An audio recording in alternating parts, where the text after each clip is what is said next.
He's tall, he's silent, and he has a smile that will haunt your dreams.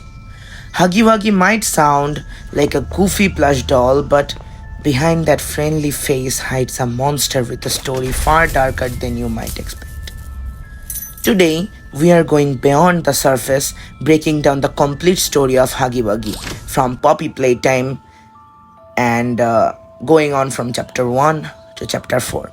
From his origin as a toy to his transformation into a living experiment to his terrifying behavior and what he really represents in the twisted world of Playtime Co. So, grab your grab bags, guys, and let's head back into the fact factory. His name is Huggy, Huggy Wuggy. When he hugs you, he'll never stop. Your friend Huggy, Huggy Wuggy. He'll squeeze you until you pop. Does someone need a hug?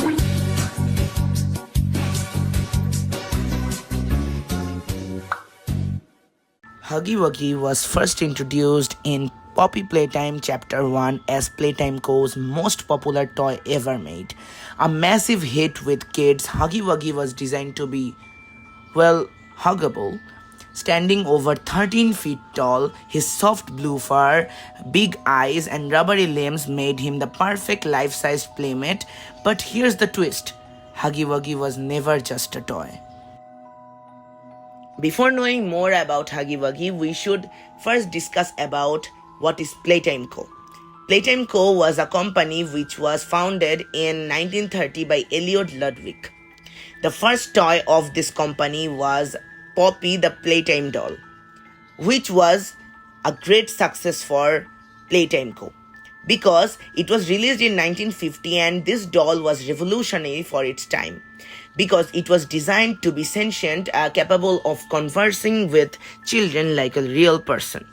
This ability, coupled with her distinct poppy flower scent, made her immensely popular and a huge success for the company. However, behind this innocent facade lay a dark secret. The creator Elliot Ludwig had an ulterior motive for Poppy and later toys, to experiment with transferring human consciousness into toys. Poppy was not just a groundbreaking toy. She was also one of the earliest successful experiments in this terrifying pursuit.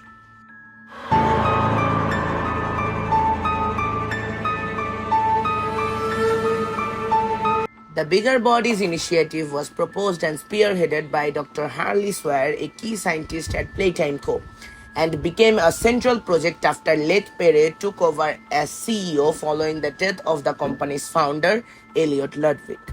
It began sometime between January 15, 1990 to March 30, 1990.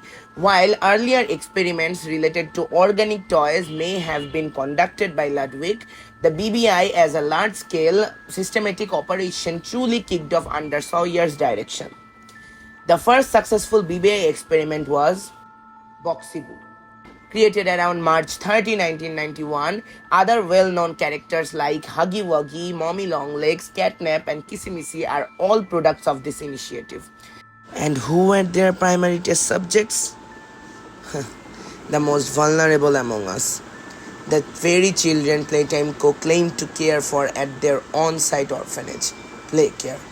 These orphans entrusted to the company's care became nothing more than raw materials for a monstrous ambition. Imagine the terror, the confusion, waking up in a colossal synthetic body, your memories fractured, your humanity stripped away. Many of these initial experiments failed, resulting in disfigured animalistic creatures or individuals trapped in a state of perpetual confusion. Over 130 orphans were sacrificed before the first success, Boxy Boo. And even then, the success was a horrific mockery of life.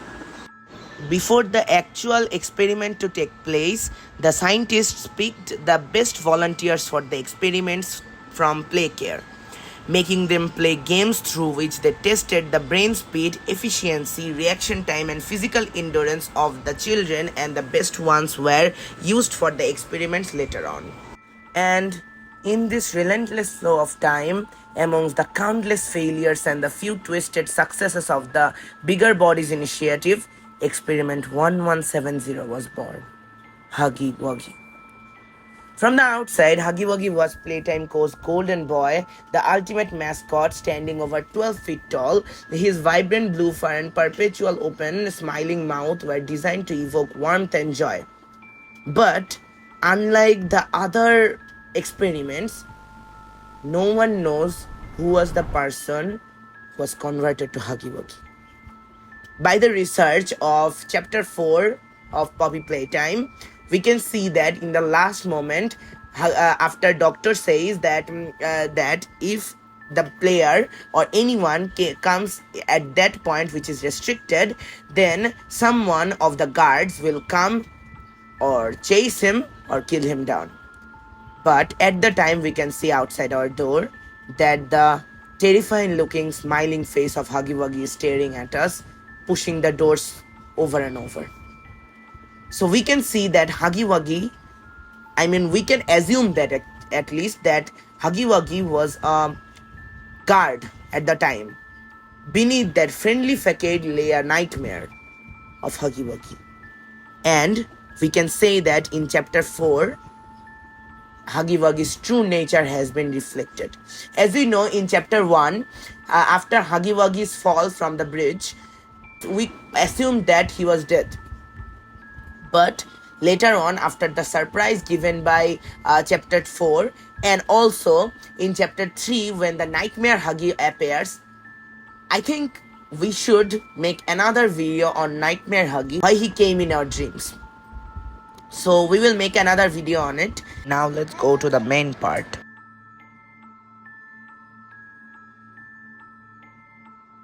Huggy Wuggy's terrifying pursuit and his creepy appearance with long limbs are not new to us. Before Poppy Playtime, we have seen such characters in different other places too, just like Slenderman. Slenderman is a long-limbed coat-wearing guy who randomly spawns anywhere, and he is like a creepypasta, and he often appears in dark forests, and so far the creepypasta says, and of course it is a long-limbed character too, and he also gives jump scares like Huggy Wuggy.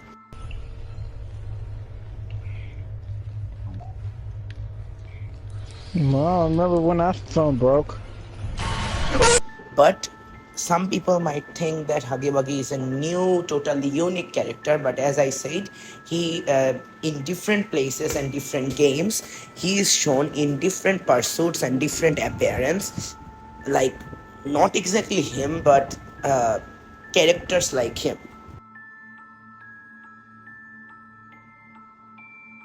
They called it the hour of joy, a time when everything changed.